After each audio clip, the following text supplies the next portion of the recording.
بلخ کا بادشاہ رعایا پر ناراض ہو گیا اور سخت ناراض ہوا اور ان کو کہا اتنا ہرجانہ دو گے ورنہ سر قلم کر دوں گا تمہارا. ایسا ناراض ہو گیا. امیر بلخیوں پر ناراض ہوا اور ان کے اوپر ایک ہرجانہ ٹیکس رکھا. بلخ کے لوگوں نے سوچا کہ ہم 10 سال میں بھی اس کو ادا نہیں کر سکتے. ان کو پتہ چل گیا ان کو پتہ چل گیا کہ ایک خاتون ہے ہرات کے اندر بہت سخی، جو بھی محتاج جاتا ہے خالی ہاتھ جانے نہیں دے گی. یہ وقت بلخیوں کا ہرات کی اس بی بی کے پاس چلا گیا اور ان کو کہا کہ بی بی ہم بہت تکلیف میں ہیں، ہمارا امیر ہم پر ناراض ہے اور جو ہرجانہ مقرر کیا ہم 10 سال میں بھی نہیں دے سکتے. اس نے کہا کوئی فکر کی بات نہیں. اس نے اپنے بکس سے ایک چادر نکالی اور وہ چادر ان کو پیش کی اور کہا اس چادر کو بیچو، اتنا سرمایہ مل جائے گا کہ امیر کو ادا ہو جائے. کیا چادر تھی، کیا شان تھی اس میں.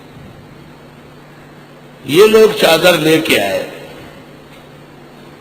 اور امیر بلخ کو آ کے کہا کہ ہم آپ کے جرمانے سے بہت تنگ تھے، ہم نے ہرات کی سخی عورت سے درخواست کی، اس نے یہ چادر دی ہے، یہ بڑی مہنگی ہے، اگر آپ اس جرمانے میں رکھ لے تو اچھا ہے. بادشاہ نے جو چادر دیکھی اس کا دل بھرا ہے اور اس نے کہا اوہ، ایک عورت ہو کر کے اتنی سخی کہ پوری قوم کو بادشاہ سے چھڑا رہی ہے، میں کیوں سخی نہیں ہوں. کہ میں نے معاف کر دی، میں نہیں لیتا اور چادر واپس، میں چادر بھی نہیں لوں گا، میں نے تم لوگوں کو معاف کر دیا. لوگ کتنے دیانتدار تھے، چادر لے کر واپس آئے اور بی بی کو کہا کہ بی بی امیر بلخ نے ہم کو معاف کر دیا اور آپ اپنی چادر لے لیں. بی بی نے کہا اس چادر کو میں نے اس وقت تک رکھا تھا جب میری آنکھوں کے علاوہ کوئی اور نظر اس پر نہیں پڑی تھی. اب یہ اجنبیوں کے ہاتھوں میں جا چکی ہے، اجنبیوں کی آنکھوں میں آ چکی ہے، اب میں اس چادر کو گھر میں نہیں آنے دوں گی. آپ اسے بیچیں اور مسجدیں اور مدرسے بنائیں. افغانستان میں قدیم بڑی بڑی مساجد اور مدارس سب اسی سے بنی ہے. مورخین لکھتے ہیں اس وقت 4000 مساجد و مدارس اور مسافر خانے اس خرچے سے تیار ہو گئے تھے. اور یہ واقعہ رحلت ابن بطوطہ میں ابن بطوطہ نے ہرات اور بلخ کے سفر میں لکھا ہے. رحلت ابن بطوطہ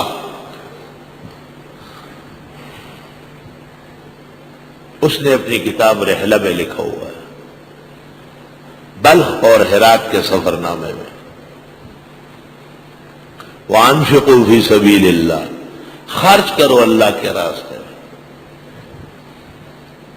وَلَا تُلْقُوا بِأَيْدِيكُمْ إِلَى التَّهْلُكَةِ، ڈالنا نہیں اپنے ہاتھوں سے اپنے آپ کو ہلاکت میں.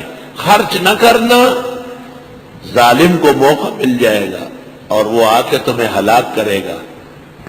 علماء کہتے ہیں اس سے یہ بھی معلوم ہوا کہ گھر محفوظ ہو، دیواریں اونچی ہو، ضرورت کا ہتھیار بھی گھر میں موجود ہو.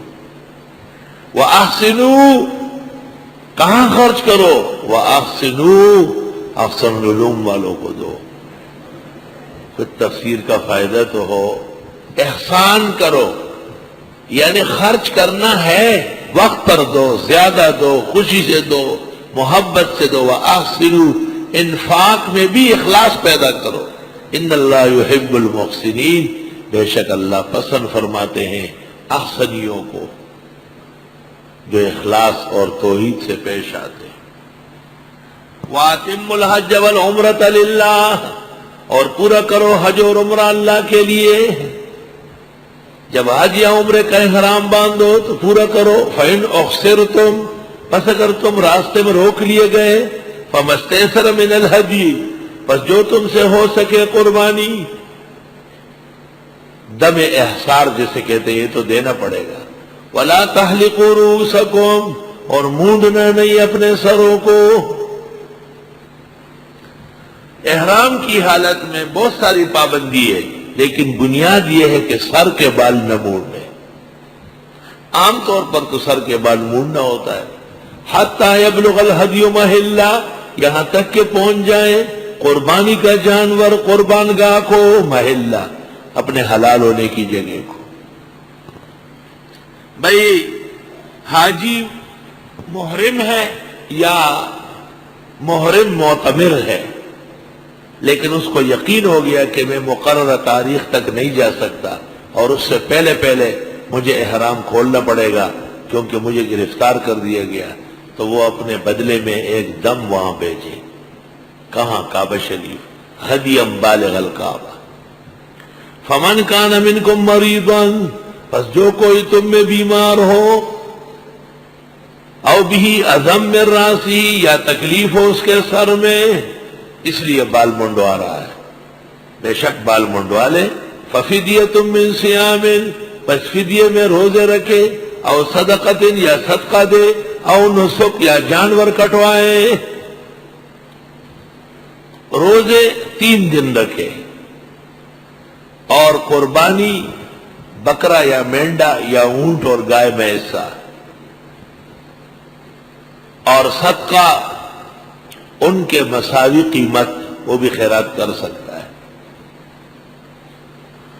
فَإِذَا أَمِنْتُمْ، پر جس وقت تم امن سے ہوئے، فَمَنْ تَمَتَّعَ بِالْعُمْرَةِ إِلَى الْحَجِّ، پر جس نے فائدہ اٹھایا ہو عمرے کو حج کے ساتھ ملا کر، عمرہ حج کے ساتھ ملا کر، یا تو حاجی متمتع ہے ساق الہدی، لیکن حنفیہ کہتے کہ قارن ہے. فَمَسْتَيْسَرَ مِنَ الْهَدِي، پس جو اس سے ہو سکے قربانی. حاجی متمتع جس نے عمرہ کر کے اور حلال ہو گیا، وہ بھی حج کے اندر قربانی ضرور کرے گا. اور حاجی قارن تو کرے گا، لیکن حنفیہ کے نزدیک قارن پر 2 قربانیاں ہیں. بعض کہتے کہ قربانی تو ایک ہے، دم 2 آئیں گے، ایک دم عمرہ اور ایک دم حج. فَمَن لَّمْ يَجِدْ، پس جو قربانی نہ کر سکے، فَصِيَامُ 3 أَيَّامٍ فِي الْحَجِّ، پس روزے رکھے 3 دن حج کے دنوں میں، یعنی عرفہ سے پہلے، آخری دن عرفہ ہے. وَسَبْعَةٍ إِذَا رَجَعْتُمْ، اور 7 دن جب تم حج سے لوٹ جاؤ، یعنی فارغ ہو جاؤ. اکثر ائمہ کے ہاں گھر جا کے 7 روزے رکھے. امام اعظم کہتے ہیں نہیں، جب حج کے دن گزر جائے وہاں بھی رکھ سکتا ہے.